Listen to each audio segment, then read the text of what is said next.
യേശു കർത്താവിന്റെ കരങ്ങളിലേക്ക് 5 അപ്പത്തെ കൊടുക്കുമ്പോൾ യേശു കർത്താവ് ആ അപ്പത്തെ സ്വർഗത്തിലേക്കൊന്ന് ഉയർത്തി അതിനെ വാഴ്ത്തി നുറുക്കി. വചനം പറയുന്നു, നുറുക്കിയതും യേശുവിന്റെ കയ്യിൽ വെച്ച.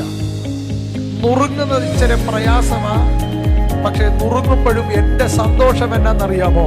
ആരൊക്കെയോ ചോദിക്കുന്നുണ്ട്, ജീവിതത്തിനകത്ത് വലിയ വിഷയങ്ങൾ വന്നിട്ടും എങ്ങനെ നിൽക്കാൻ പറ്റുന്നു? നിങ്ങളോട് പലരും പലവട്ടം ചോദിച്ചിരിക്കാം, ജീവിതത്തിനകത്ത് പ്രതിസന്ധികൾ വന്നിട്ട് ഇത് എങ്ങനെ നിൽക്കാൻ പറ്റുന്നു?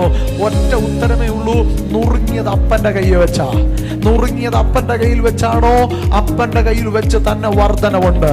ഞാൻ ആവർത്തിച്ച് പറയാം, നുറുക്കങ്ങളൊന്നും ഇല്ലായ്മ ചെയ്യാനല്ല, ജീവിതത്തിനകത്ത് വരുന്ന ഓരോ നുറുക്കങ്ങളും നിന്റെ വർധനവിന് വേണ്ടിയാണ്.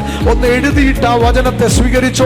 ജീവിതത്തിൽ നുറുങ്ങുന്നതൊന്നും നിന്നെ തകർക്കുവാനോ ഇല്ലായ്മ ചെയ്യുവാനോ അല്ല, മറിച്ചത് വർദ്ധിക്കുവാൻ വേണ്ടിയാണ്.